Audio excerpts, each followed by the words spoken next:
Alors, bonjour tout le monde, j'espère que vous vous portez toujours très bien. Donc, aujourd'hui, je vous reviens avec une nouvelle vidéo. J'ai décidé de répondre à ce commentaire via une vidéo parce que je trouve le commentaire de plus en plus pertinent et préoccupant pour le nombre de personnes qui m'interpellent ces temps-ci-là via l'adresse tutoimmigration@gmail.com, tutoimmigration@gmail.com ou bien en commentaire sur mes vidéos comme c'est le cas ici.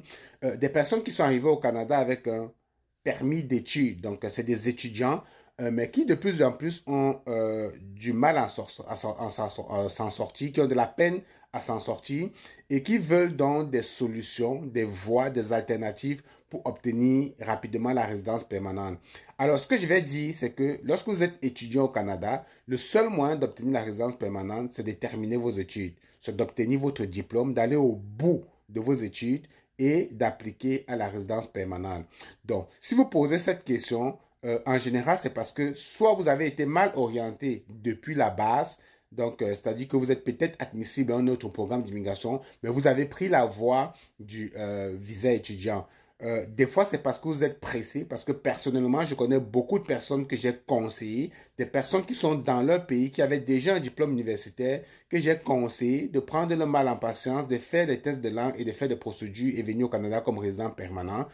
Mais ces personnes-là qui veulent juste des procédures accélérées, rapides, qui trouvent que venir au Canada comme étudiant, c'est facile, c'est rapide, c'est accéléré. Alors, sauf que je peux vous comprendre, hein, lorsque vous êtes encore à l'étranger, vous ne savez pas en fait quelles sont les réalités sur place au Canada. Voilà donc pourquoi je décide d'attirer davantage de votre attention via cette vidéo. Donc, partagez la vidéo, ok, partagez-la massivement parce que ça peut sauver des vies, ok. Lorsque je dis que ça peut sauver des vies, c'est parce que vous avez certainement appris l'histoire du jeune étudiant qui s'est suicidé récemment en Ontario. C'est un jeune Congolais qui, simplement, comme beaucoup d'étudiants qui sont présentement au Canada, n'a pas su supporter la pression financière induite par les coûts de scolarité au Canada pour un étudiant international. Et vous savez, lorsque des fois, il y a certaines familles, lorsqu'elles nous envoient étudier au Canada, vraiment nous laissent à nous-mêmes. Nous devons nous débrouiller, nous battre pour nous en sortir. Écoutez les amis, si pendant des années, des gens ont réussi à s'en sortir en Europe, en finançant les études, en travaillant et en réussissant à allier ces deux choses, c'est-à-dire travailler, financer ses études, comprenez qu'au Canada, c'est vraiment pratiquement du suicide, ok? C'est du suicide. Je m'adresse aussi à tous ces parents-là qui décident de se débrouiller comme ils veulent et comme ils peuvent pour envoyer, et je vais dire, jeter les enfants au Canada en supposant que, voilà, une fois rendus sur place, les enfants vont se débrouiller pour atteindre leurs objectifs, pour financer leurs études. C'est pas possible, ok?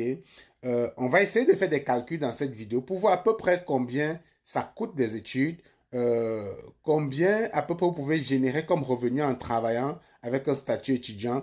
Et on va tous se rendre compte que c'est quasiment impossible, c'est très difficile.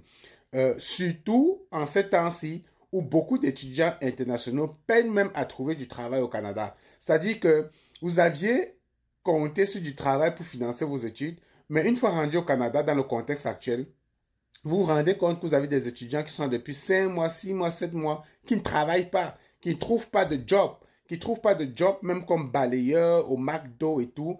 Et comment ils vont faire ces étudiants-là, ok, pour manger, payer le loyer, ne serait-ce que pour ça. On ne parle pas de financer des études, juste manger, payer le loyer, si vous n'avez pas de job. Ok, c'est déjà difficile. Maintenant, advenant que vous avez même de job, que vous avez trouvé un job, le salaire minimum actuellement tourne autour de 17, 16 dollars. 16 dollars, les McDo aujourd'hui peuvent vous donner 17, 16, 18.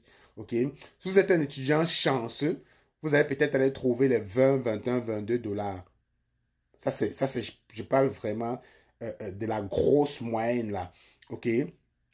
Ça, si on arrondit, parce qu'il faut également noter qu'un étudiant a droit à travailler seulement 20 heures de travail par semaine au Canada. Vous avez droit à 20 heures de travail par semaine. Si on passe sur la base peut-être de 17 dollars, ça vous fait comme 1360 dollars par mois. Si on suppose 20 dollars, vous êtes dans les 1600 dollars par mois. Ça, c'est le salaire brut parce qu'après, il y a les impôts qui rentrent là-dedans. Ça veut dire que le net, vous allez vous retrouver peut-être autour de, prenons la moyenne, restons à 1300 dollars. Supposons que net, vous avez 1300 dollars par mois. OK? 1300 dollars, ça tourne peut-être autour de, on va dire quoi, disons quoi, 650 000 francs CFA, peut-être. Parfois, on reste en dollars parce que tous nos calculs se font en dollars. Actuellement, au Canada, OK, on suppose que vous êtes dans une chambre en colocation. Ça dépend de la ville. Si vous êtes à Montréal, il faut aller chercher au moins 650 à 700 dollars. Si vous êtes dans les zones reculées, c'est pareil, c'est dans les 500 dollars. Moyenne 500 dollars que vous auriez, 500, 550 dollars. Si vous avez 1300 dollars par mois et que vous devez soustraire de cela 500 ou 600 dollars pour votre ration, ok, il vous reste à peine 700 dollars. Je veux dire 500, 500, 600 dollars pour votre loyer. Il vous reste à peine 600 à 700 dollars pour votre quotidien. C'est-à-dire que le transport, la nutrition, il faut manger et tout, et tout, et tout.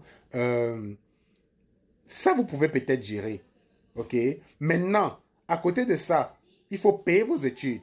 OK? Il faut noter qu'une année d'études au Canada, dépendamment du cycle que vous faites, quelqu'un qui fait un cycle, par exemple, universitaire premier cycle, il fallait chercher au moins 36 000 dollars par année de scolarité. OK? Donc, premier cycle universitaire, c'est-à-dire les gens qui vont peut-être faire de la première année jusqu'à la troisième année obtenir ce qu'on appelle un baccalauréat, qui est une licence dans les pays francophones et d'Afrique. OK? Il fallait chercher au moins dans les 36 000 dollars par année. Si vous faites un cycle post-universitaire, c'est-à-dire qu'une maîtrise qui des fois c'est 2 ans, il fallait chercher dans les 22 000 dollars par année. On parle d'une affaire de 15 millions, 10 à 15 millions par année.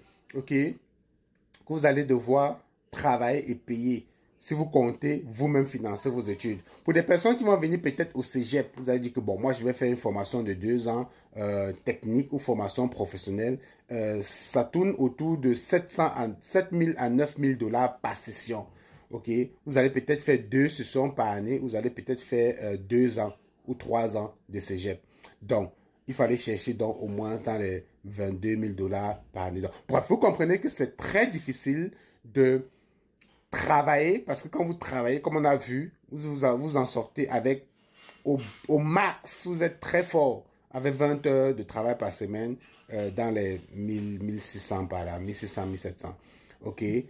Donc, ça peut vous aider à manger et payer votre loyer. Mais maintenant, il y a la grosse scolarité qui vous attend. Comment vous faites pour payer ça? Même si on suppose qu'en été, vous pouvez prendre congé et travailler à temps plein. Parce que des fois, en été, beaucoup d'étudiants, ce qu'ils font, c'est qu'ils disent, OK, en été, on va pas aller à l'école, on va pas faire les sessions d'été, on va faire juste 2 sessions par année et en été, on va juste travailler.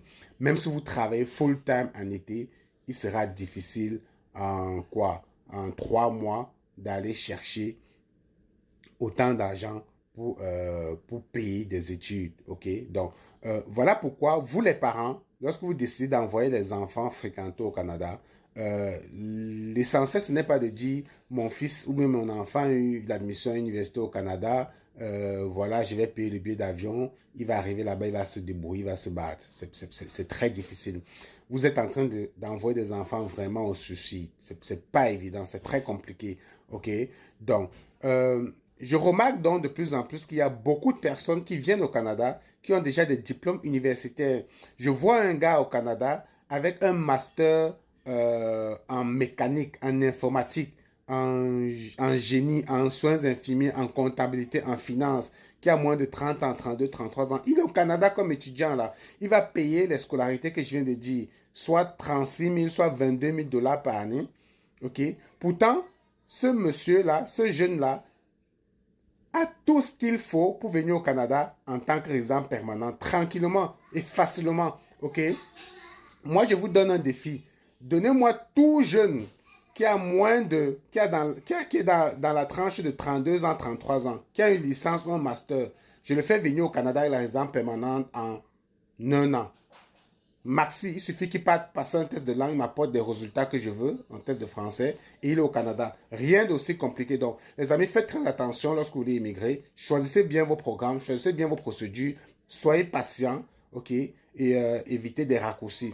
Je veux plus voir beaucoup de personnes qui arrivent ici. Voilà, je suis arrivé comme étudiant. Est-ce que tu peux m'aider à faire la résidence permanente rapidement? C'est très compliqué. Bonne chance et on se retrouve dans une prochaine vidéo.